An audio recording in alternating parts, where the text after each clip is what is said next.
هموطنان عزیز، سلام، وقت شما بخیر. ما در یکی از بزرگترین باغ‌های انار در قندهار هستیم همین لحظه. انار هم خوردیم. تشکر از قندهاری‌های عزیز که عزت کردن، زیاد حرمت بخشیدن. اما چیزی که ما را جگرخون کرد وقتی که ما در داخل باغ آمدیم، سعی کردیم که متاسفانه تمام انارها به این شکل کفیده و تقریبا 50% یا بیشتر از انارها به این شکل کفیده و اینا نه فروخته میشه و نه به جای صادر میشه. دلیل اصلی از این ما میخوایم که از آجیس پرسان کنم که در باغ هست و میخوایم که ایره به گوش مسئولین، به گوش کر وزارت زراعت برسانیم که اینقدر اینا غافل هستن، اینقدر اینا بی مسئولیت هستن که هیچ نوع همکاری و کمک به باغداران نمیکنن. اگر در وقت و زمانش اینا دواپاشی میکردن یا حداقل دوار در اختیار از یا قرار میدادن، امروز ما میتونستیم که از تلف شدن انار در قندهار جلوگیری بکنیم. از یک طرف مشکلات به پاکستان است که مساله که وقت فصل انگور انار میرسه اینا تکس یا ماله را 2 چند و 3 چند میکنه که جناب آجی صاحب در این مورد معلومات دادن. اما میخوایم علت ترکیدن عظیمی انار در درخت از آجی صاحب پرسان کنیم. انا پوښتنه کې دا ولې داسې شوی ده، دلیل یې څه ده؟ دا په دغه پسرلي کې د وریځ وه موږ سره کومک نه وسو، دغه رقم ته د دواو د دغه نو دا رقم سوله اوس د داسې انار سو سم نیمۍ ټکس غواړي، پاکستان خرچه پرې راولي، بالا دغه رقم تاوان راورسېد. وزارت زراعت یا خصوصا د قندهار د ریاست زراعت تاسو سره څه کومک کړی، دوایي د ژوند تاسو ته راوستی دی چې د دواپاشي خواران چې راکړي خو څه پیدا نه کوي، کره دوا نه وي، سمه دوا نه وي، نو چې راکړي هغه غریزه نه پرې کوي، سمه دوا نه وي. یعنې په دې باغ کې څه کال تاسو تاوان کوئ؟ تاوان کوو. تاوان کوئ. او هلته په پاکستان کې څه مشکل ده؟ پاکستان کې ټکس لوړ ټکس لوړ و، دلته انار خراب سو، هلته ټکس لوړ.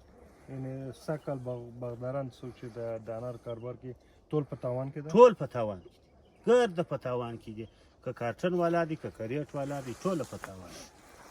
تاسو د حکومت نه څه غوښتنه لرئ؟ چې دغه یو دوا راوي، یو سمه کره دوا راوي، موږ یې پر وپاشو، بره د مرض نه وي، بره معاشی را سم سي. حاجي صاحب، تاسو خو د اتاق صنایع او خونې غړی هم یاست او خپله هم یو صنعتکار یاست.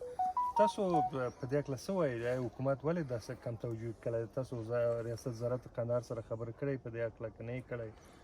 ریاست زراعت سره و رشیا صاحب موږ بار بار د کرنې مالدارۍ د خونې د طریق صاحب په تماس کې سوي یو، دا چې دلته ریاستونه شته او صلاحیتونه نشته. صلاحیت صرف او صرف د مرکز سره وي. همیشه خبره دلته چې کومه موضوع د ریاست سره ذکر کیږي هغه وایي دا به موږ د مرکز سره شي. مرکز ته چې ولاړ سي ځینې وخت دوی خپله وایي چې زموږ مکتوبونه ولاړ سي، هغه په میاشت میاشتو وریا خبره د وزیر او د معین صاحب پورې نه ورسېږي. او څه وخت بیا یو شی بیرته دا خوا سره رسېږي چې ډېر مثالونه، مثلا د مالدارۍ یو واکسین وي، هغه مثلا باید په میزان کې د مالدارۍ ته واکسین ورکول سي او هغه په کوس کې راورسېږي، حتی په جدي کې راورسېږي، یعنې د هغه خپل وخت تیر سي. څه مثلا دا د پنبې تخم دی چې موږ څو څو ریاست زراعت سره ته مراجعه کړې، دا خلک را سره تللي چې هغه د پنبې تخم موږ ته راوغواړي. دوی ورته موږ باید په تماس کړو، هغه داسې وخت راورسېږي چې اوس موږ پنبه ټولوو، دوی وایي تخم راورسېدی. حاصل کې ټول شیان همدا رقم دي. بدون شک در قسمت اطلاع رسانی وزارت زراعت همیشه ما از طریق رسانه‌های اجتماعی تعقیب میکنیم که از فعالیت‌های خود میگن. اما شما ببینید وقتی که کشت تخم پنبه می باشه بر از اونا تخم نمیرسه، زمان که اینا برداشت پنبه می باشه به او زمان بر از اونا تخم میرسه. به همین شکل وقتی که انار به این شکل میرسه بعد از وزارت زراعت از خواب زمستانی خود میخیزه که وضعیت از چی قرار است. بنان ما امیدوار هستم که مسئولین در وزارت زراعت و رهبری جدید وزارت زراعت در این قسمت توجه جدی بکنه که تمام زحمات یک سالی از این مردم بیچاره به این شکل از بین میره و اینا مجبور هستن که سال دیگه باز دست به کشت حلال نزنن، مجبور میشن که یا کوکنار کشت بکنن یا با صف مخالفین بپیوندن و یا یک کار دیگه بکنن.